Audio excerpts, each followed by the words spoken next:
किसान भाइयों नमस्कार। स्वागत है आप सभी किसान भाइयों का हमारे यूट्यूब चैनल पर। किसान भाइयों आज हम बात करेंगे लहसुन की खेती के ऊपर, यानी कि लहसुन की बोनी से पहले हमें कौन सी बातों का ध्यान रखना चाहिए, कौन कौन सी सावधानियां रखनी चाहिए जिससे हमें बाद में नुकसान ना हो और हमारी फसल शुरुआती अवस्था में ही अच्छी तरह ग्रो करे। किसान भाइयों ये वीडियो आपके लिए बहुत ही अच्छी होने वाली है, ख़ास तौर पर उन किसान भाइयों के लिए जिन्होंने अभी तक अपने लहसुन की बुआई नहीं की है और वो जल्द ही लहसुन की बुआई करने वाले हैं। किसान भाइयों इस वीडियो को आप अभी से लाइक करने के साथ अपने किसान भाइयों के पास शेयर जरूर करें। यदि आप हमारे चैनल पर पहली बार आए हैं तो लाल अक्षरों में सब्सक्राइब के बटन पर क्लिक कर पास में जो घंटे का निशान है उसे ज़रूर दबा लीजिए, जिससे मैं आपको इस प्रकार की खेती संबंधित वीडियो की जानकारी देता रहूँगा। किसान भाइयों सबसे पहले लहसुन की बुआई करते समय अगर हम उसमें कुछ मुख्य टॉपिक पर ज़्यादा ध्यान देते हैं तो इसका फ़ायदा हमारे किसान भाइयों को बाद में ज़्यादा मिलता है। क्योंकि किसान भाइयों लहसुन की एक ऐसी खेती है जो किसान को काफ़ी ज़्यादा मुनाफा कमा कर दे सकती है अगर इसमें उन्नत तरीके से इसकी खेती की जाए तो।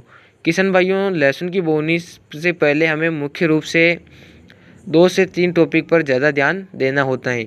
सबसे पहला टॉपिक आता है हमारा खेत का चयन।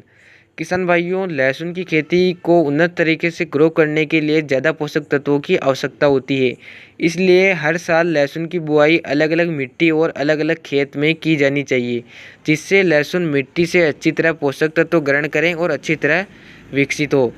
दूसरा टॉपिक हमारा आता है उन्नत किस्मों का चयन। किसान भाइयों अगर आप लहसुन की बोनी करना चाहते हैं और अभी तक आपने उन्नत किस्मों का चयन नहीं किया है तो आपकी पैदावार में गिरावट वैसे भी देखने को मिलेगी। क्योंकि किसान भाइयों आजकल बहुत सारी उन्नत किस्में विकसित हो चुकी हैं जिनकी पैदावार ज़्यादा है। अगर आप हर वर्ष अपनी घरेलू किस्मों का उपयोग करते जाओगे तो आप बाद में पछताओगे और आपको उतना अधिक मुनाफा नहीं मिलेगा। हो सके तब तक किसान भाइयों आप उन्नत किस्मों का चयन करें और बाद में अपने लहसुन की बुआई करें। तीसरा और सबसे मुख्य टॉपिक हमारा आता है खाद का चयन। किसान भाइयों लहसुन की फसल में बहुत ज़्यादा खादों की आवश्यकता होती है और किसान भाई इसमें अलग अलग स्टेज और अलग अलग समय पर खाद डालना पसंद करते हैं। बहुत ज़्यादा किसान भाई बुआई के समय सभी प्रकार की खाद डाल देते हैं, कुछ किसान नहीं डालते हैं, कुछ किसान बाद में लगातार खाद डालते हैं। कौन सी अवस्था लहसुन की फसल में खाद डालने की सही मानी गई है? किसान भाइयों बात करें खाद नियंत्रण की तो मेरे हिसाब से आपको लहसुन की फसल में मुख्य रूप से नाइट्रोजन, फास्फोरस, पोटास और सल्फर चारों प्रमुख मुख्य तत्व बुआई के समय डाल देना चाहिए।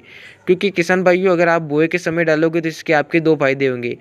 खाद पूरी तरह से आपकी फसल की जड़ों तक पहुंच जाएंगे और फसल शुरुआती अवस्था में अच्छी ग्रो करने लगेगी। क्योंकि किसान भाइयों बाद में आप खाद डालोगे तो उसका भी फायदा आपको फसल को मिलेगा, लेकिन उतना अधिक फायदा नहीं मिलेगा। क्यों नहीं मिलेगा? क्योंकि किसान भाइयों अगर आपका लहसुन शुरुआती अवस्था में अच्छी तरह उग कर बाहर नहीं आएगा, शुरुआती अवस्था में कमज़ोर हो जाएगा तो बाद में विकास करने में उसको कठिनाई का सामना करना पड़ेगा। इसलिए बेहतर यही होगा कि आप लहसुन की बुआई के समय सभी मुख्य तत्व नाइट्रोजन, फास्फोरस, पोटास और सल्फर डालें, जिससे आपकी फसल शुरुआती अवस्था में अच्छी ग्रो करे। हो सके तब तक आप शुरुआती अवस्था में उपयोग करें और अगर आप शुरुआती अवस्था में नहीं उपयोग करते हैं तो आप बाद में भी उपयोग कर सकते हैं। किसान भाइयों इन मुख्य टॉपिक का ध्यान किसान भाइयों को लहसुन की बोनी से पहले ध्यान देना चाहिए।